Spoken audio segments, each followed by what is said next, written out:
أشهد أن لا إله إلا الله وحده لا شريك له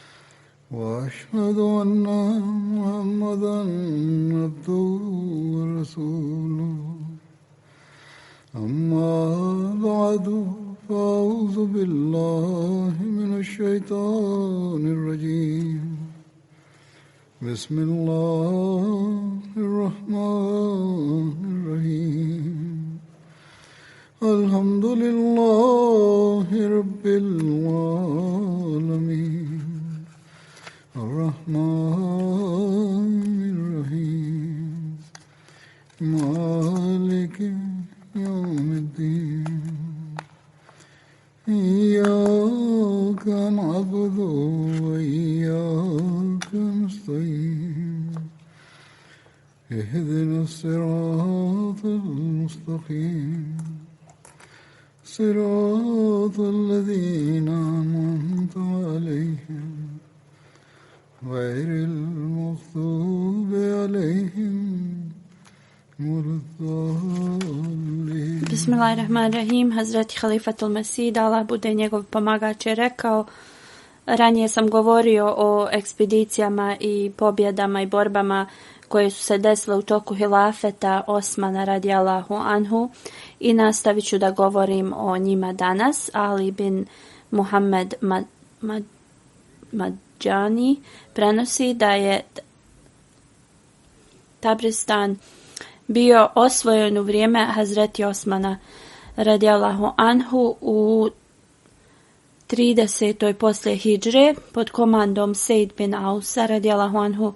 Prenosi da je borba otpočeta i da su tu tvrđavu od nevjernika muslimani preuzeli. Onda u 31. godini poslije hidžre borba Savari se desila. Mnoge historijske knjige ne spominju mjesto. Alama ibn Huldun spominje da je ova bitka bila u Aleksandriji. Prema jednom hadisu muslimani su se borili protiv Bizantijaca i ova se bitka zvala Savari i ona se desila u 31. poslije hidžre. Ebu Bahšri prenosi da se bitka Savari desila u 34. poslije hidžre, a Sabida borba se desila u 31. poslije hidžre, a prema drugom prenosiocu da su oba dvije ove borbe desile u 31. poslije hidžre.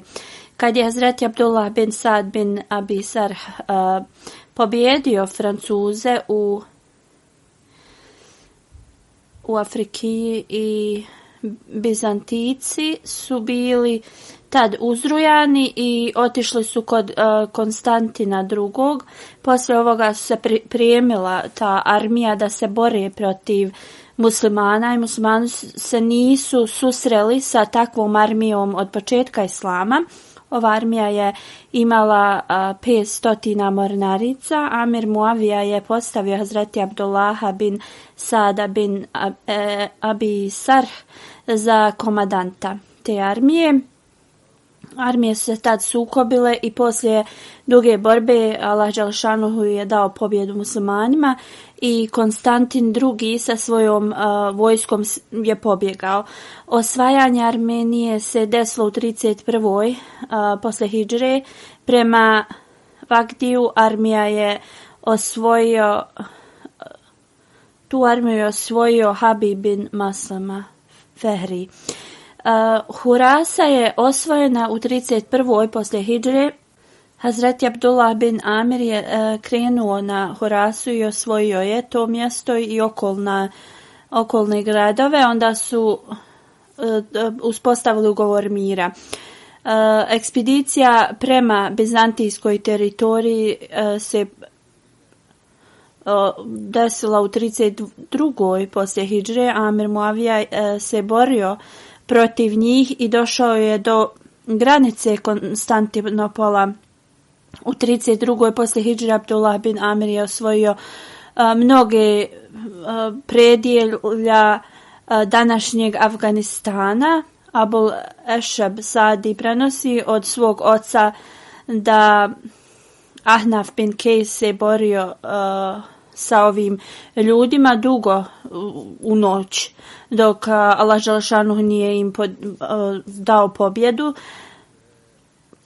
nad ovim nevjernicima. Mnogi su izgubili svoje živote, ali Allah je podario pobjedu muslimanima. Onda odatle Ahnaf bin Kejs je nastavio i osvojio je Bah. To je bilo jedno od najvažnijih mjesta u tom području. I to je najstariji grad današnjeg Afganistana. Ti stanovnici se sakupili, oni su u stvari sklopili ugovor mira s muslimanima i tražili su 400.000 dirhama i kao to je bio njihov uslov, i Ahnaf bin Kejs je prihvatio taj uslov i potpisao je ugovor. Harab ekspedicija je bila u 32. poslije hidžre. Hazreti Osman je poslao Hulejb bin Abdullah bin Hanafi. On je osvojio oba dva ova grada, ali su se ovi ljudi poslije usprotivili muslimanima i pridružili se nekom kralju po imenu Karin iz tog mjesta, i u 32. poslije hidžre Abdullah bin Amir je postavio Kejs bin Husema u njegovom odsustvu kao guvernera. Karin kralj je pripremio veliku vojsku protiv muslimana, a Kejs bin Husem je postavio Abdullaha bin Hazima kao guvernera i otišao je u pripomoć Abdullahu bin Amir. Abdullah bin Hazam je otišao sa 4.000 vojnika u borbu protiv ovog kralja. 600 vojnika je poslao kao iznenadni napad protiv Karinove armije. Oni su ih iznenadili i napali, tada ta vojska tog kralja se prestrašila i oni su zbog tog iznenadnog napada su se razbježali i također taj kralj je bio ubijen i mnoga njegova vojska ili je bila ubijena ili zarobljena, i tako su muslimani bili pobjednici i ovaj ostatak armije je pristigao. U toku ere Hazreti Osmana radijallahu anhu Islam je došao i do Indijskog poluostrva. Imam Jusuf u njegovoj knjizi El Haraj piše da Egipat i Sirija su bili osvojeni u vrijeme Omera radijallahu anhu, a Frikija, Hurasan i Sing su bili osvojeni u vrijeme Osmana radijallahu anhu. Zapisano je u vezi dolaska Islama u Indiji. Abdullah bin Muamin u toku hilafeta Hazreti Osmana radijallahu anhu data mu je armija i poslat je u Mugran. On je pokazao veliku hrabrost i osvojio je Mugran. Poslije je postavljen za guvernera ovih novoosvojenih zemalja. Muđašid bin Musad Sulami je zapisao dok je predvodio armiju u današnjem gradu Kabulu u Afganistanu. Prema historičarima Kabul se smatrao dio Indije u to vrijeme. Također u vrijeme Hazreti Osmana Muđasid se borio u nekim provincijama današnjeg Pakistana i onda su muslimani posle tu se naselili. U tim predjelima postoje razna predskazanja od poslanika sallallahu alejhi ve sellem u vezi pobuna i nemira u toku hilafeta Hazreti Osmana radijallahu anhu. Hazreti Ajša radijallahu anha prenosi da je poslanik sallallahu alejhi ve sellem rekao: O Osmane, moguće je da će Allah dželešanuhu ti podariti mantil. Ako ljudi budu tražili da ga skineš, ne radi to. Ovaj hadis je iz Tirmizija. a u Sunan ibn Mađa se prenosi na sljedeći način. Hazreti Ajša radijallahu anha prenosi da je časni poslanik sallallahu alejhi ve sellem rekao: o Osmane, ako ti Allah podari ovaj mantil, to jeste hilafet, a licemjeri budu željeli da ga sklone, taj ogrtač koji ti Allah dželešanhu dao, nikad ga ne skida. Časni poslanik je ovo ponovio 3 puta. Prenosioc ovog hadisa kaže: pitao sam Hazreti Ajšu radijallahu anha zašto ovo nije rekla i drugima. Ona je odgovorila da je bila zaboravila na ove riječi. Hazreti Kabin Uđra prenosi da je jednom poslanik sallallahu alejhi ve sellem govorio o nemirima i rekao je: desit će se vrlo uskoro. Dok je to govorio, neka osoba je prošla pored njih zagrnuta s ogrtačem i pokrivene glave. Poslanik sallallahu alejhi ve sellem je rekao da tog dana, kad se to desi, ova osoba će biti ispravna. I onda je prenosioc ustao i uzeo ovu osobu za ruku i otkrio njegovu glavu, i to je bio Hazreti Osman radijallahu anhu. Uzeo ga je za oba dvije ruke i okrenuo prema poslaniku sallallahu alejhi ve sellem. Upitao je poslanika: da li je to ta osoba? Poslanik sallallahu alejhi ve sellem je rekao da. Hazreti Ajša radijallahu anha kaže da je časni poslanik sallallahu alejhi ve sellem u toku svoje bolesti rekao da bi želio da su neki od njegovih ashaba prisutni. Upitali su ga: o Allahov poslaniče, da pozovemo Hazreti Ebu Bekra radijallahu anhu. Poslanik sallallahu alejhi ve sellem ništa nije govorio, pa su pitali: o Allahov poslaniče, da pozovemo Hazreti Omera radijallahu anhu. Poslanik sallallahu alejhi ve sellem ni tad nije ništa odgovorio. Onda su pitali: o Allahov poslaniče, da pozovemo Hazreti Osmana radijallahu anhu. Poslanik sallallahu alejhi ve sellem je odgovorio da ga pozovu. Onda je Hazreti Osman radijallahu anhu došao kod poslanika. Poslanik sallallahu alejhi ve sellem ga je odveo u stranu i pričali su i govorio mu je nešto, ali tad lice Hazreti Osmana radijallahu anhu se promijenilo. Kejs prenosi da je Ebu Sahl, oslobođeni rob Hazreti Osmana, mu rekao da na dan Jeumudar Hazreti Osman radijallahu anhu mu je rekao da mu je časni poslanik sallallahu alejhi ve sellem dao specifične upute u vezi ovog dana i on će te upute da ispuni danas. Prenosioc kaže da je Hazreti Osman radijallahu anhu rekao: ana saburun alejh, ja sam potpuno istrajan u ovome. Jeumudar je dan kada su licemjeri okružili Hazreti Osmana radijallahu anhu njegovu kuću i ovi zločinci su ga ubili.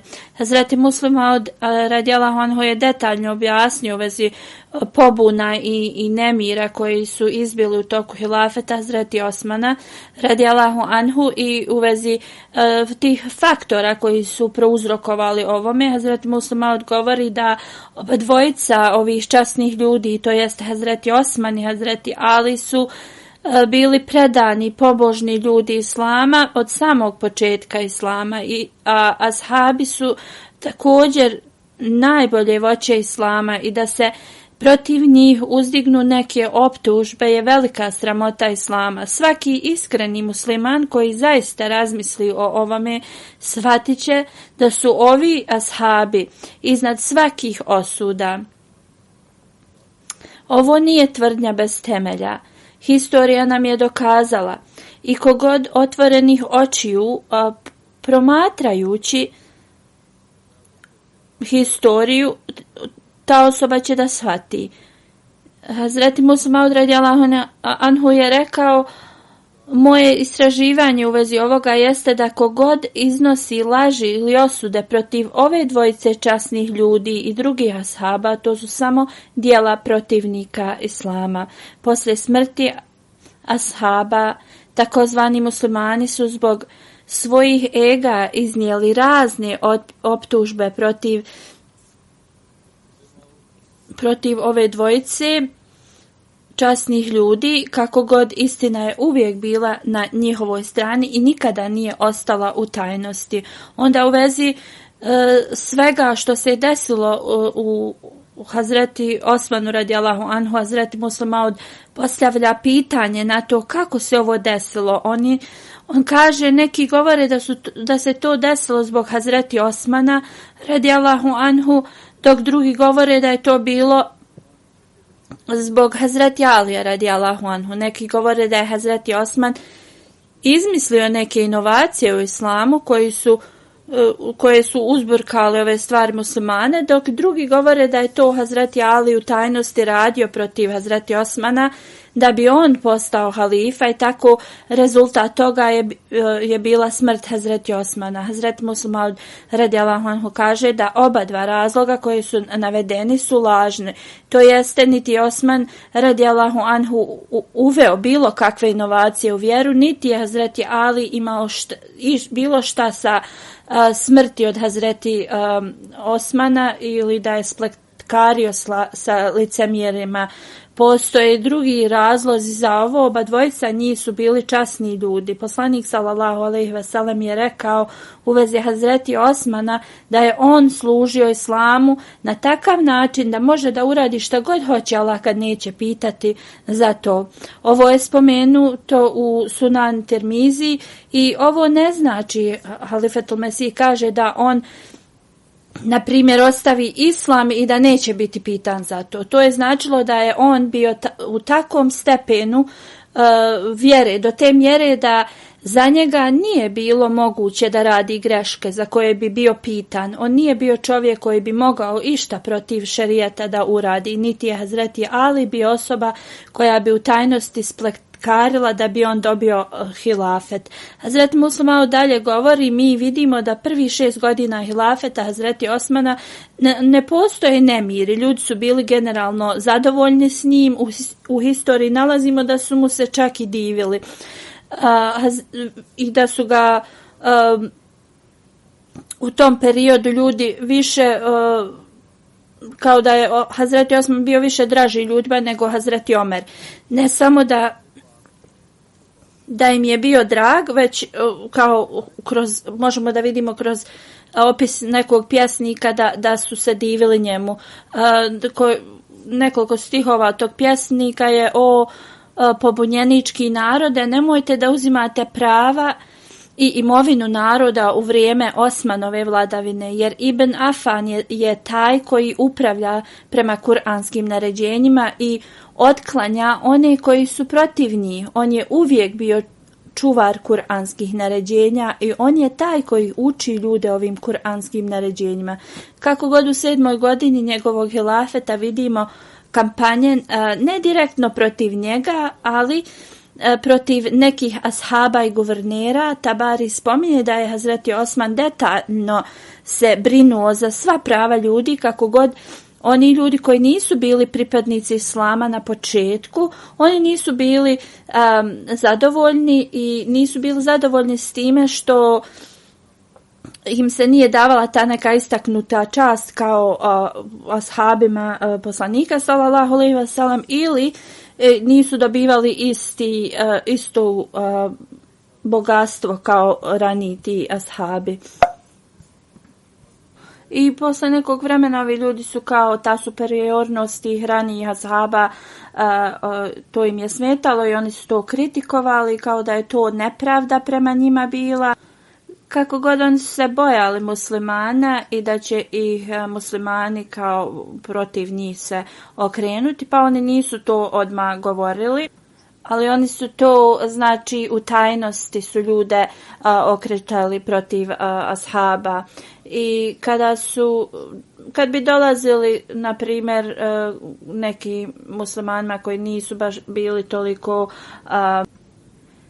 nadareni znanjem ili, na primjer, neki ti beduini, oni bi se kao njima žalili na muslimane. I tako neki su im se pridruživali da li iz neznanja ili njihove pohlepe za nekim pozicijama. I onda su oni počeli da šire ta grupa licemjera. Hazreti Muslih Maud radijallahu anhu dalje govori da kada je nemir se povećao i onda, na primjer, ovi koji su bili ljubomorni ashabe počeli su da raste njihov broj. A onda isto također šta se je desilo, na primjer kad neko pređe na novu vjeru, na islam, osobe imaju što više da želju da uče, da praktikuju islam, ali tada se počelo to jednostavno zbog tih licemjera da se spušta ta želja za učenjem. Niti je tada poslanik sallallahu alejhi ve sellem bio među njima, niti su oni provodili vrijeme sa onim ljudima koji su bili uz časnog poslanika, to jest poslanikovim ashabima. I oni su bili tog mišljenja, ako su prihvatili islam, kao oni sve znaju. I onda su oni jednostavno udaljavali od islamskog učenja i vraćali se svojim starim praksama i počeli su da rade grijehe. I kada bi, na primjer, bili kažnjeni za te svoja loša djela, neke prekršaje, onda bi umjesto da se reformišu, oni bi se jednostavno okretali protiv tih koji su bili, na primjer, zaduženi da izvršavaju kazne. I onda ti su ljudi jednostavno bili glavni koji su započeli te nemire i jednostavno rasulo u islamu. Humran ibn Aban je oženio neku ženu dok je ona bila još u vremenu ideta čekanja, ta 4 mjeseca i 10 dana. I kada je Hazreti Osman radijallahu anhu saznao u vezi ovoga, i onda bio je nezadovoljan ovim i donesena je odluka da se njih dvoje trebaju da razdvoje i on je također morao da napusti Medinu. I ovo možemo da vidimo kako neki ljudi samo prihvaćanjem islama su bili mišljenja kao da su oni učenjaci u islamu. Znači njima nije bilo potrebno da istraže pravila islama. I radi tog nekog svog drugačijeg shvatanja njima je bilo kao u smislu nepotrebno da ili gledali su nisko da prate šerijet. Hazreti Musa malo dalje govori da tada neki Jevreji su također radili sa ovim muslimanima koji su više se jednostavno davali ovo svjetskim potrebama nego svojoj vjeri. I znači problem nije bio u guvernerima i načinu njihove uprave, već je to bio jedan pakt između nekih Jevreja i muslimana tad. Ali guverneri koje je postavio Hazreti Osman, oni uopšte nisu bili problem toga, oni su izvršavali svoje dužnosti prema propisima. Hazreti Muslima dalje kaže da je njihova jedna greška tih guvernera bila što je Hazreti Osman postavio, to jeste tom narodu je to tako izgledalo, a greška Hazreti Osmana radijallahu anhu je bila zato što se on držao čvrsto užeta islama, iako je on bio već starija osoba i oslabio. On je nosio taj teret muslimanskog umeta na svojim ramenima i trudio se da uspostavi islamski šerijet. I nije dozvolio onim tim pobunjenicima da jednostavno rade protiv ljudi koji su bili nemoćni ili siromašni. Ovo možemo zaključiti sljedećeg incidenta kad su ovi pobunjenici se sastali u Kufi, imali su kao sastanak i kao oni su rekli tako nam Boga niko ne može kao da išta postigne dok god je Osman tu kao halifa. I znači Hazreti Osman radijallahu anhu je bio taj koji je jednostavno zaustavljao te nemire i pobune. I bilo je vrlo potrebno da se on ukloni da bi ovi licemjeri i ovi pobunjenici postigli svoj cilj. Hazreti Muslim malo dalje govori da je Hazreti Osman radijallahu anhu pozvao te koji su pravili pobune, te licemjere i muslimane. I kada su se svi tu skupili, Hazreti Osman im je sve iznio detalje. Onda od koga je dobio te informacije također su ti ljudi posvjedočili protiv ovih pobunjenika. Svi ashabi su tad zajedno donijeli odluku i rekli da ovi licemjeri, ovi pobunjenici koji prave pobunu i nered u islamu, a kriju se iza toga da oni žele da postignu mir, trebaju da budu pogubljeni. Jer su oni rekli da je poslanik sallallahu alejhi ve sellem rekao da neka je kazna na one ljude koji pozivaju druge da budu njima kao pokorni ili nekoj drugoj osobi, dok je među njima prisutan imam. I onda su rekli ubijte takve osobe tada je rekao da ubijte takve osobe kogod oni bili. I onda su također posjetili sviju šta je Hazreti Omer radijallahu anhu rekao, ovaj hadis je iz Buharija, da je Hazreti Omer rekao da niko ne smije nikoga da pogubi dok on to ne naredi. To jeste da niko ne smije nikoga pogubiti ili kazniti ako vlada to, a tad je halifa glavni vladar bio. Hazreti Osman radijallahu anhu je posle toga rekao ne, mi ćemo da im oprostimo i savjetovat ćemo se s njima i bit ćemo im od pomoći sve dok te osobe otvoreno ne kažu njihovo nevjerovanje ili ne priznaju svoje zlo koje rade.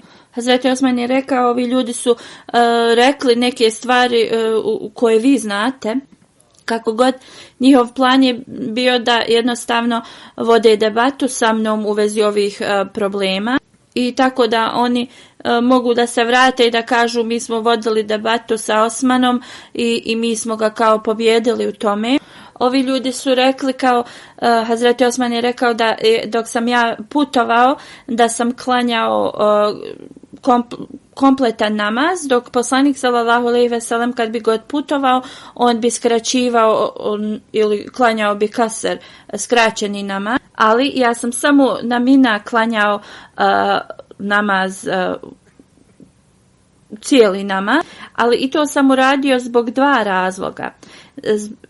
Prvi razlog je zato što ja imam svoju imovinu tu i ja sam oženjen iz Mine. A drugo, tada su ljudi dolazili za hadž i on je se bojao da ljudi koji nisu imali dovoljno islamskog znanja ili nešto mogu biti svjedoci da halifa samo klanja 2 rekata i da oni to usvoje kao praksu. I onda je Hazreti Osman radijallahu anhu pitao ashabe zar ovo nije ispravno? I oni su rekli da, to je ispravan postupak. Onda je Hazreti Osman rekao još jedna laž protiv mene koja je iznesena jeste da je on započeo te neke javne pašnjake. Rekao je ja trenutno imam samo 2 kamile koje sam ostavio da mogu da idem na hadž. A prije nego što sam postao halifa, ja sam bio najbogatiji čovjek u Arabiji. Onda treći je naveo da protiv njega je kao se optužba iznosi da on postavlja mlade guvernere. On je rekao ja samo postavljam ljude koji su vrlo pobožni, ispravni, ravnopravni. I on kaže časni ljudi prije mene su postavljali još mlađe te guvernere na te neke pozicije. I također poslanik sallallahu alejhi ve sellem je postavio Usama bin Zeid za komandanta armije i tad su se kao protiv toga imala mišljenja. I onda je pitao ashabe, zar to nije istina? I ashabi su rekli da, istina je. Hazreti Osman je rekao, ovi ljudi iznose ovakve optužbe, ali kriju istinitost i kriju prave razloge. I na ovakav način Hazreti Osman je stavio sve optužbe pred sve ljude i onda ih je jednu po jednu jednostavno objasnio. Hazreti ovi ashabi su tad govorili Hazreti Osmanu da ovi licemjeri koji su digli ove optužbe trebaju da budu kažnjeni i smrtnom kaznom, ali Hazreti Osman je rekao ne, mi ćemo da ih pustimo. Tabari govori da ostatak muslimana su bili totalno zato da ih kazne smrtnom kaznom, ali niko nije mogao da ubijedi Hazreti Osmana na to. I vidimo na ovaj način na šta su ti licemjeri bili spremni samo da okrive Hazreti Osmana radijallahu anhu. I u to vrijeme kada transportacija ni vijesti, sad širenje vijesti nisu dostupni kao na današnjici, tad je bilo vrlo lako ljude zavesti. I sve što su ovi licemjeri pokušavali protiv, sve su to bile laži i lažne optužbe. I samo milost Hazreti Osmana radijallahu anhu ih je sačuvala. Jer tad muslimani su bili spremni da ih u komade rastrgaju. I ti ashabi jednostavno bili su svjesni svoje žrtve, šta su sve žrtvovali za islam i da na ovakav način dođe ta neka grupa ljudi koja će to sve da razruši. Ali Hazreti Osman je toliko bio milostiv i on je želio da jednostavno ovi se ljudi reformišu i da jednostavno umru kao vjernici. I zbog toga Hazreti Osman jednostavno je bio toliko blag prema njima i smatrao je to samo kao neke nesuglasice i nije želio da oni budu kažnjeni. I ovdje možemo da vidimo da ashabi poslanika sallallahu alejhi ve sellem su jednostavno bili protiv ovih ljudi i ti licemjeri su naveli samo 3 osobe iz Medine, znači da su kao na njihovoj strani. Svi ostali su bili na strani muslimana, na strani Hazreti Osmana radijallahu anhu. Da su drugi ashabi bili na njihovoj strani, on bi također ti licemjeri tad na tom skupu bi naveli njihova imena. A na drugi način mi vidimo na koji su način ashabi reagovali tad. I njima je, znači, ovo što su ti licemjeri radili, njima je bilo prema šerijetu da takvi ljudi trebaju, jedina, znači, kazna za njih je da ih eliminišu. I Hazreti Muslim kaže tu na tom skupu jednostavno da je bila krivica na Hazreti Osmanu radijallahu anhu, znači jednostavno da bi on bio ubijen od strane ashaba ili ljudi iz Medine, ali vidimo iz priloženog da su ovi licemjeri skoro bili završili, ali da ih je spasio Hazreti Osman radijallahu anhu i njegova milost. Ovaj incident nas ostavlja zaprepaštenim na šta su ljudi ti bili spremni i to njihovo licemjerstvo do koje mjere je išlo, ali s druge strane možemo da budemo svjedoci da osoba poput Hazreti Osmana radijallahu anhu i koliko je bio milostiva osoba da ih je oslobodio. Kako god, umjesto da se ovi ljudi reformišu i da se vrate pravom putu, oni su počeli još više rasplantali tu mržnju u sebi prema Hazreti Osmanu radijallahu anhu. I oni su jednostavno smatrali to što ih je oslobodio i što im je oprostio kao poniženje za njih i vratili su se i onda su planirali kako da završe svoj krajnji cilj koji su imali. Hazur kaže, ja ću da nastavim da govorim o ovim događajima, ali sada želim da spomenem neke osobe koji su preminuli nedavno. Abdul Kadir Sahib Bashir je šehid iz Pešavara koji je ubijen 11. februara. Inna lillahi ve inna ilaihi rađiun, zaista smo Allahovi, njemu se vraćamo. Prema izvještaju, Abdul Kadir Sahib je radio u klinici svog amidže, doktora Menzura Ahmeda Sahiba u Pešavaru. On je bio u jednoj sobi u toj klinici sa drugim džematlijama. Oni su trebali da klanjaju podne namaz. I Abdul Kadir Sahib je otišao da otvori vrata, jer kroz ta vrata su ulazili pacijenti i bio je neki mladić koji je pucao u njega i ranjen je na 2 mjesta u prsa, Odmah su ga odveli u bolnicu, ali zbog rana on je preminuo. Inna lillahi ve inna ilaihi rađiun, zaista smo Allahovi, njemu se vraćamo.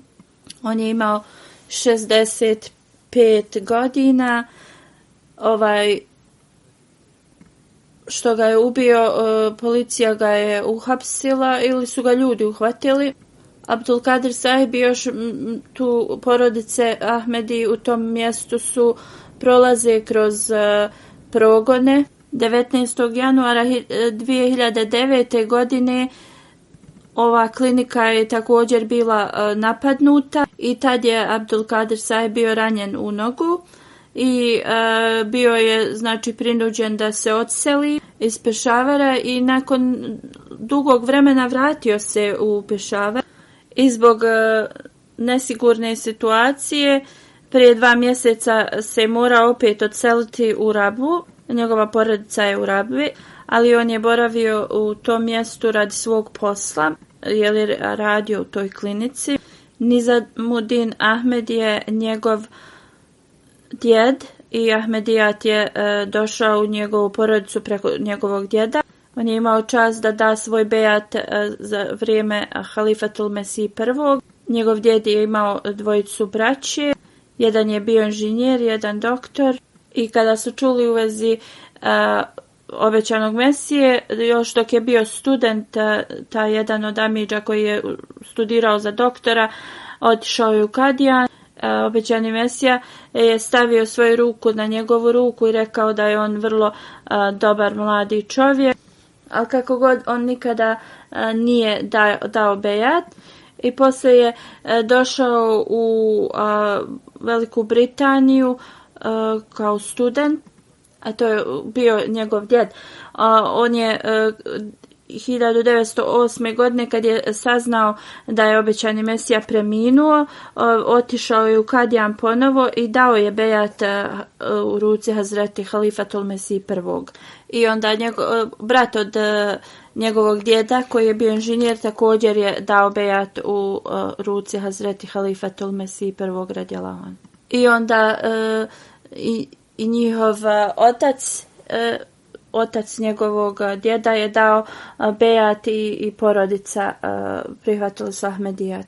Imao je mnogo kvaliteta, uvijek je bio pažljiv prema članovima odbora u džamatu, također veliku vezu i poštovanje prema hilafetu. On je imao veliku žar da poziva ljude u Allahov vjeru i zbog ovoga jednostavno je prolazio kroz mnoge poteškoće i zbog ovoga u zadnjih 2 godine 7 puta se je morao seliti, ali on je uvijek ostao čvrst u Ahmedijatu.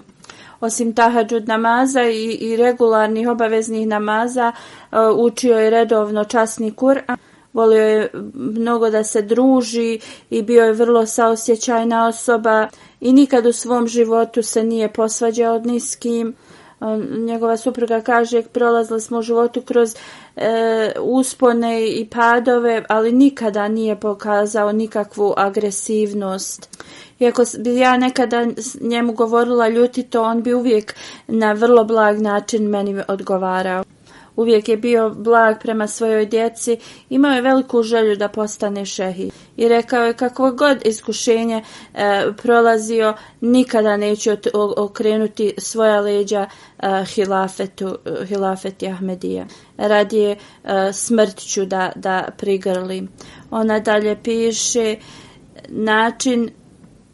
Kaže, kada bi padao na seđdu, ostavio bi toliko dugo da bi nekada neko od porodice ga malo i kao protresao da ne dolah nije mu se nešto desilo. Toliko bi se zaustavljao na seđdi moleći se. On je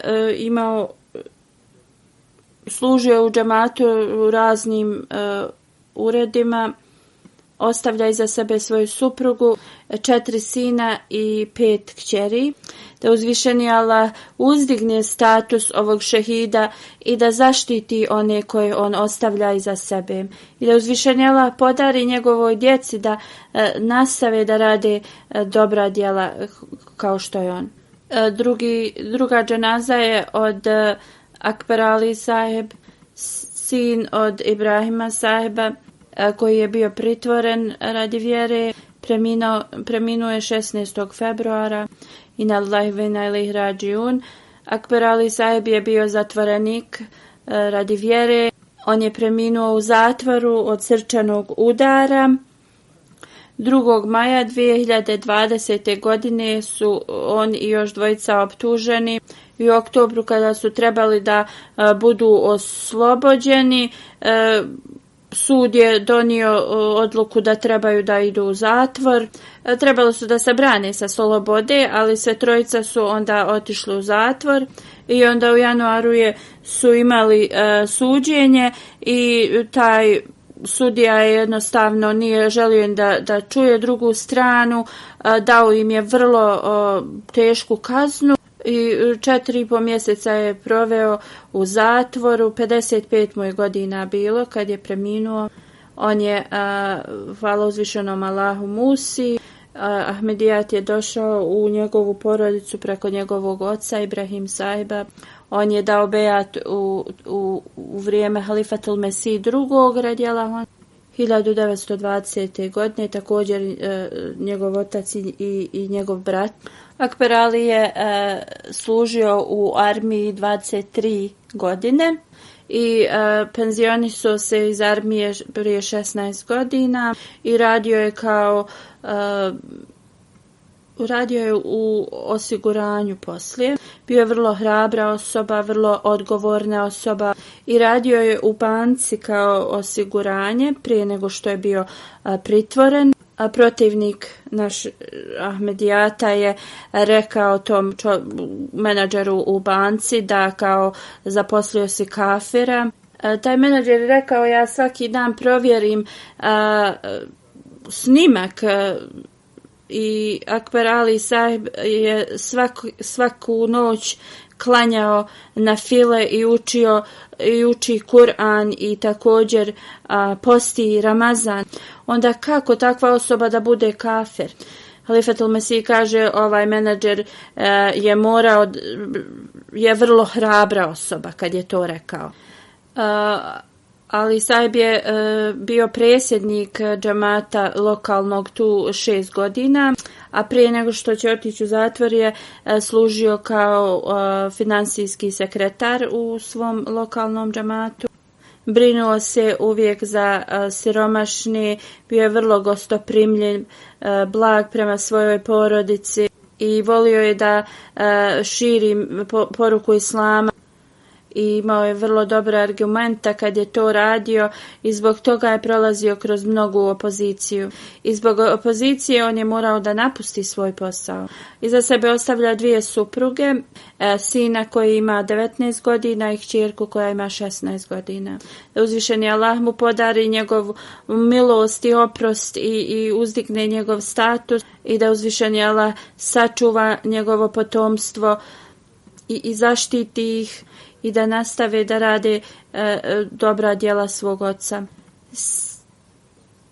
Sljedeća dženaza je od Khalid Mahmud Bati Saheb, koji je služio u Vakilul Mal Salis u Tahrike Jadid Rabwa i Naib Sadr Ansarullah i Naib Sadr Jalsa Salana. Preminuo je u 67. godini u Tahir Hart institutu u Rabvi. Inna lillahi wa inna ilaihi rađiun. Njegov djed je primio Ahmedijat, ali njegov otac tad u isto to vrijeme nije i išao je u drugu džamiju. I tako Azur govori da jednom, pošto su oni obrađivali zemlju, njegov otac je ležao i neki je kao učenjak koji je bio ili hodža iz džamije svratio i govorio, došla je tema u vezi Ahmedijata i on je govorio kao da Ahmedi su zaista u pravu. On je ustao i otkrio se, kao bio pokriven dekom i rekao, pa zašto nas onda ti vodiš na stramputicu ako je Ahmedijat u pravu, što je značilo kao kad je njegov otac prihvatio Ahmedijat, ovaj ga je kao odvraćao da on ne primi i rekao je danas ja ću da budem na strani istine i otišao je kod Hazreti Muslima Mauda i primio Ahmedijat. Hazur kaže da u vezi škole ovog umrlog da je magistrat u historiji završio i 2 godine je bio profesor na nekom institutu i onda nakon 2 godine je napustio taj posao i dao je svoj život u službi džamata i 38 godina je služio džamat na raznim pozicijama. Također je imao priliku da posjeti Indoneziju, Sri Lanku, razna mjesta i koju god je zemlju posjetio, detaljno je savjetovao te ljude. Kada je bio u Burmi i Sri Lanki, džemat taj je imao veliku korist od njegove posjete i njegovi uputa i savjeta i oni to uvijek spominju. I mnogi, Hazur kaže, mnogi mi od njih pišu da su svašta naučili od njega u vezi administracije džemata i da im je on pomogao da uspostave vezu s hilafetom i služio znači džematu na raznim odborima i pozicijama. Iza sebe ostavlja suprugu, 2 kćerke i sina. Njegov sin služi ovdje dao je također život u službu džemata u MTA u Velikoj Britaniji. Njegova supruga kaže kada je završio političke nauke, magistrirao to. On je rekao svom ocu da želi da magistrira i u historiji. Njegov otac je rekao da ide u školu koliko god želi, ali da ima na umu da njegov posao će da bude u džematu, kao služba u džematu. Ona kaže 43 godine njihovog braka, on je bio toliko pažljiv prema njoj i kaže kad bi se god vraćao s putovanja, pričao bi joj kako uzvišeni Allah je njemu pokazao toliku ljubav. On je bio vrlo nježan otac i ispunjavao bi sve halal želje svoje djece, šta bi god on bio u mogućnosti. Dr. Sajma, njegova najstarija kćerka, kaže 2 puta je aplicirala za vizu i 2 puta je bila odbijena. 3. put kada je aplicirala, tad je i njen otac trebao negdje da putuje. Ona kaže, pitala sam ga da odgodi on svoje putovanje nekoliko dana da bi otišao s njom po viza rezultate. On je rekao, ja ne mogu odgoditi svoje putovanje zato što ja to radim radi uzvišenog Allaha. Allah dželešanu će da se pobrine za tebe. I ona kaže, tada je moja viza bila odobrena.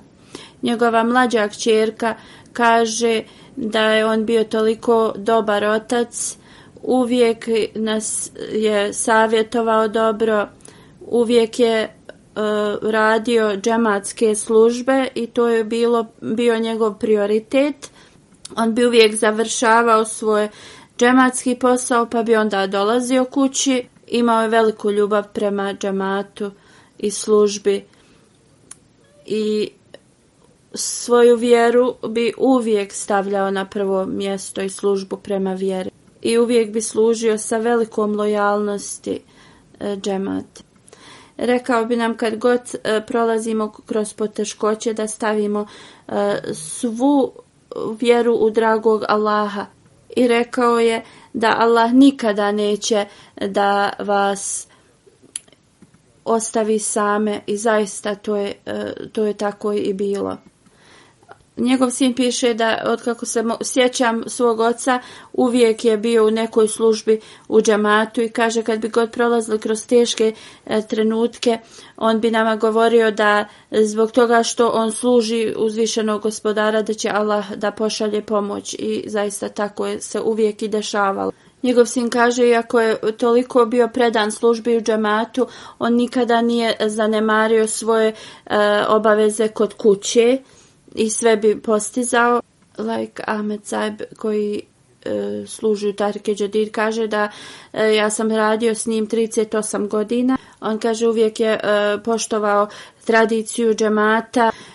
On kaže jedan od njegovih velikih kvaliteta je bio da štiti džematsku imovinu na najveći način. Muhammed Idris Saib koji je išao u školu s njim kaže, on kaže kad je dao svoj život za službu džemata, prije toga bio je vrlo tiha osoba, ali jednostavno je postao transformisana osoba. Ljubav prema hilafetu je bila dio svakog njegovog damara i pokazivao je uvijek totalnu poslušnost halifi vremena i uvijek je bio u nekoj službi džemata. Još jedan radnik iz njegovog ureda kaže pošta koja bi dolazila dnevno, on bi je uvijek otvarao i savjetovao svi u nas da se sve završi, sav posao da bude završen na kraju dana. On govorio bi da jednostavno život je nepredvidljiv i da ne trebamo ostavljati ništa za sljedeći dan. Hazur kaže kako sam spomenuo, da li to bilo u Pakistanu ili negdje izvan Pakistana, gdje god bi on bio, jednostavno bi ostavljao veliki utisak na druge i na taj njegovu službu džematsku. Jednostavno je sve ispunjavao na najbolji način, da mu uzvišeni Allah uzdigne njegov status i da njegova djeca nastave da rade njegova dobra djela. Sljedeća dženaza je od Mubarak Ahmed Tahir Saheb. On je služio kao pravni savjetnik Sadr Anjuman Ahmedije. Preminuo je u Tahir Heart institutu 17. februara u 81. godini i na lillahi ve inna ilaihi rađiun. Sufi Gulam Ahmed Sahib je njegov otac bio i Ahmedijat je došao u njegovu porodicu preko njega 1927. godine. Kad su čuli u vezi džemata u Kadijanu, oni i njegov otac i neka rodbina su otišli u Kadijan. 1926. su otputovali u Kadijan na Džalsu Salanu. Bili su impresionirani sa Hazreti Muslim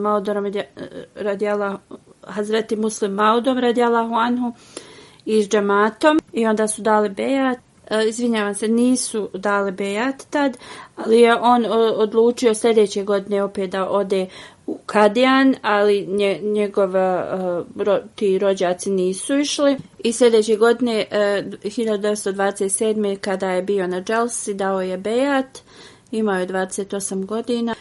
Ehli hadis, pravac u islamu, je bio u tom njegovom selu i on je prolazio kroz ogromnu opoziciju od tih muslimana, a također roditelji od njegove supruge su rekli da je on postao nevjernik i pozvali su je nazad u njihovu kuću.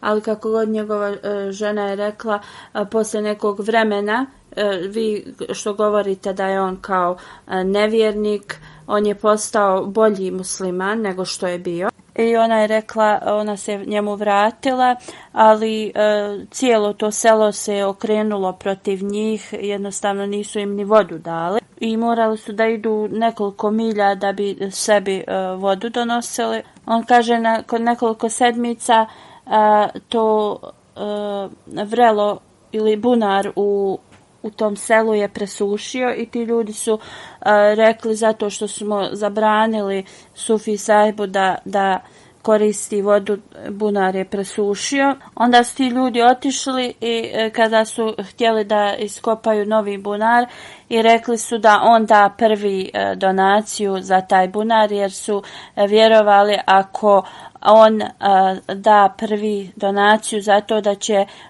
taj novi bunar da uvijek ima vodu. Iako ti ljudi nisu prihvatili Ahmedijat, ali su zbog toga zaustavili opoziciju. On iza sebe ostavlja suprugu Rašida Parvin sahiba.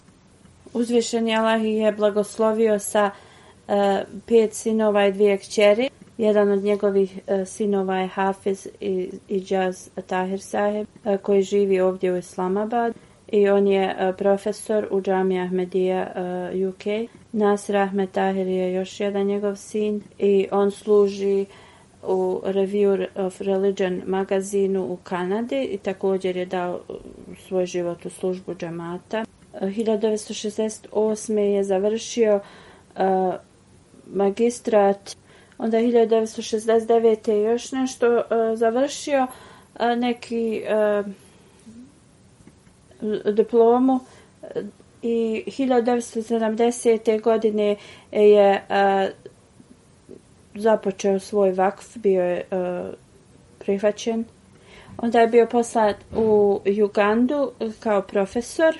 1972. godine se vratio u Pakistan. 1976. Hazreti Halifatul Mesih III. Rahimahullah ga je poslao u Lahor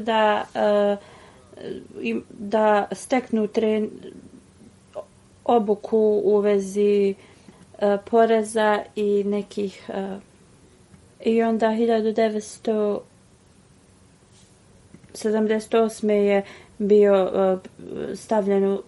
postavljen za pravnog savjetnika.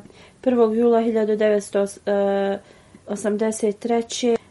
Halifatul Mesih IV. Rahimahullah ga je postavio kao pravnog savjetnika za Sadr Anjuman i tu je služio do svoje smrti. Njegova služba džamatu je preko 50 godina. Njegova supruga kaže uvijek bi ulazio u kuću s osmijehom na licu, nazivao bi nam selam, klanjao bi namaz i onda bi jeo. Imao je toliko priča u vezi sastanaka sa halifama i uvijek bi to rado o njima govorio o tim trenucima. I kaže uvijek bi im govorio o blagoslovima i dobroti toga da kad neko ima jaku vezu sa hilafetom. Tajno bi pomagao onima kojima je pomoć potrebna da ni mi ne bi znali. I jedino bi to saznali ako osoba kojoj je on pomagao bi dolazila kod nas i govorila nam u vezi toga. Dijelio bi radosne trenutke s drugima i također tužne i klanjao bi na file, učio bi Kur'an, salavate, govorio bi da uzvišeni Allah se pobrine za uspjeh onih koji daju svoj život u službi džamata i da osobe moraju imati potpunu vjeru i povjerenje u uzvišenog Allaha i da uvijek traže oprost i da razviju veliku ljubav prema hilafetu. I vrlo je važno, govorio je da se piše halifi za molitve. Halifatul Mesih kaže zaista ovo je sve istina i on je imao veliku vjeru u dragog Allaha i kaže ja kad sam bio Nazir Allah u Pakistanu vidio sam sve ovo, vidio sam da je imao veliku vjeru u dragog Allaha. Kad bi god prolazio kroz poteškoće, njegova vjera u Allaha je bila veća od tih poteškoća. I on bi govorio ovo je posao za džemat i kroz molitve od halife Allah će to da ispuni nam. On bi uvijek prvo obavljao namaz, davao sadaku pa bi onda započinjao posao. Njegov sin Hafiz Ijaz sahib kaže da je jednom rekao 1967. godine Hazreti Halifatul Mesih III. Rahimahullah je putovao u Karači s vozom. Voz se zaustavio na Hadrabad stanici neko vrijeme. Mnogi Ahmedi su tu došli da vide Halifatul Mesih III. I tada je halifa stajao na vratima i pokazao je prema Mubarak Ahmed Sahibu da priđe njemu. On je jednostavno kaže da On nije znao da je halifa znao u vezi njega. U svakom slučaju on se rekao, ja sam brzo kroz tu gužvu došao prema halifi. On kaže da je tada halifa stavio svoju ruku u svoj mantil i izvadio je neke pare i stavio u džep njegovog oca. I tada je voz otišao. On kaže, moj otac je uvijek govorio da kroz taj blagoslov moj džepovi su uvijek bili puni novca. I ovo je tako bilo da uvijek bi jednostavno dobivao novac kroz razni način, neočekivani način. Ali na isti način kao što je on to dobivao, on bi također dijelio za siromašni ili u džematu za što bi trebao. Poslije nekog vremena sanjao je nešto i odlučio je da da svoj život u službi džemata.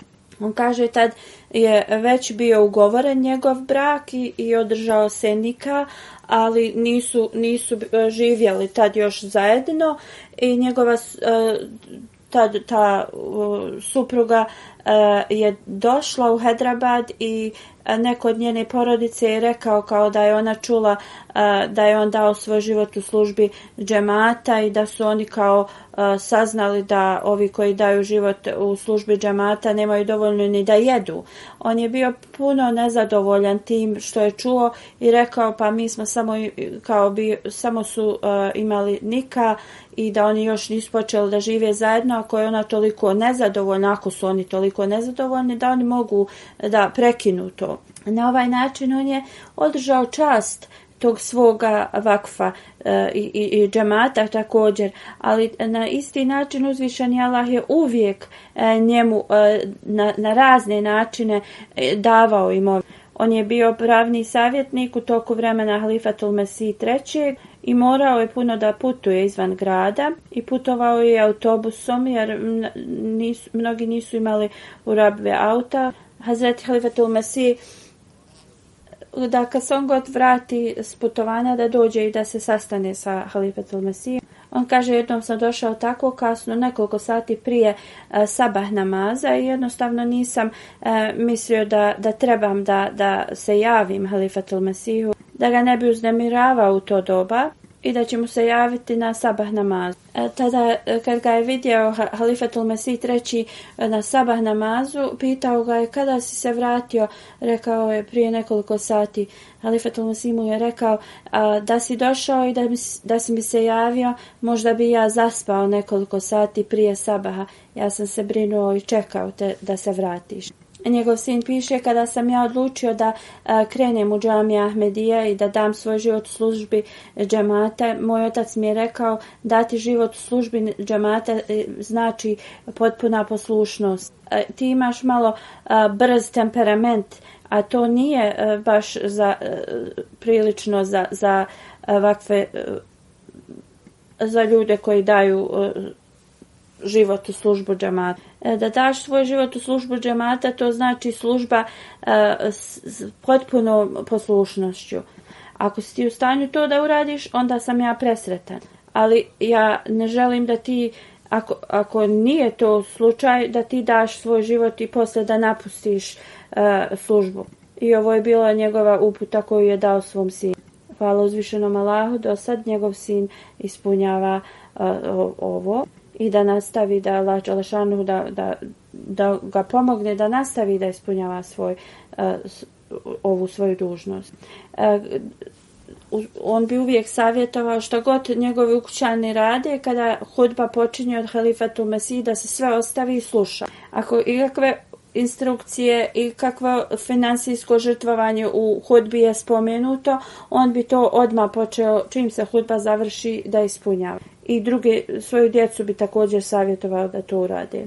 Mirza Adil Ahmed, njegov asistent u pravnom uredu, on kaže, koliko sam ja mogao vidjeti, on iskreno je volio hilafet. Imao je veliku vjeru u dove, u molitve, i kad bi god nešto iskrsnulo što je teško, on kaže, ja sam puno se molio u svojim nafilama, dao sam sadaku, napisat ćemo pismo halifi za molitve i onda ćemo da radimo svoj posao. On kaže, on je bio čovjek velike časti, ali uvijek je pokušavao da ima dobar konekcije i veze sa svima, a jednom Anđuman je donio neku odluku i on je bio mišljenja ako se to uradi onda neće biti dobro za džemat i on kaže da mu je rekao da pisat ćemo halifi i šta god halifa odluči to će biti puno od blagoslova u toj odluci. Doktor Sultan Mubešir kaže da je on znao kako da uspostavi vezu sa ovim koji su bili u vladi, službenicima i te su konekcije samo bile za korist džemata. I u svakoj situaciji on je uvijek održavao osmijeh na svom licu i nikada nije pokazivao zabrinutost. Radi džemata putovao je svugdje i bile su velike poteškoće, ali sve to na stranu, njegov život je bio u opasnosti mnogo puta. Kako god ovaj hrabri čovjek nikada nije ostao i da ne ispuni svoje dužnosti. Kao što sam spomenuo ranije da mu je uzvišeni Allah uvijek podarivao mnogo imovine i Allah bi mu uvijek podarivao ogromne svote novca.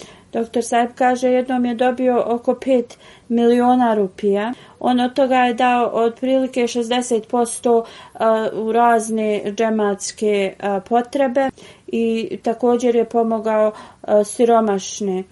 I ovo nije kao jednom kao da se desilo. To se desilo mnogo puta. Allah mi je mnogo puta to dao na takav način, ali bi to uvijek otišlo za razne čende ili za pomoć siromašnim. Imao je 2 želje, da ostane u službi do zadnjeg svog,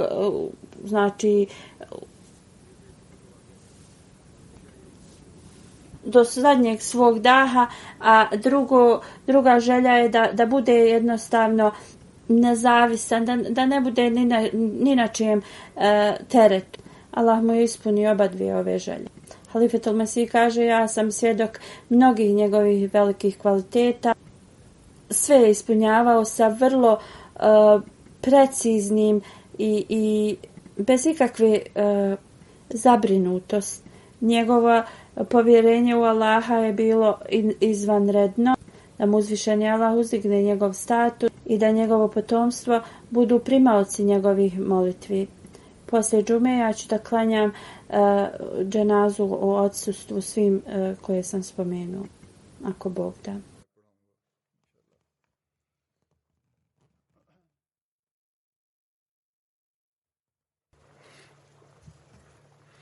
Alhamdulillah,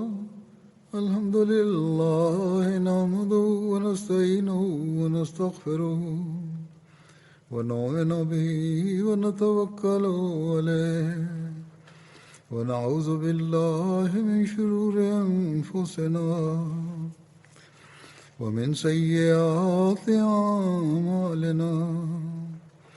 Man yahdihillahu fala mudilla lahu ومن يضلل فلا هادي له ونشهد أن لا إله إلا الله ونشهد أن محمدا عبده ورسوله عباد الله رحمكم الله إن الله يأمر بالعدل والإحسان وإيتاء ذي القربى وينهى عن الفحشاء والمنكر والبغي يعظكم لعلكم تذكرون اذكروا الله يذكركم وادعوه يستجب لكم ولذكر الله أكبر.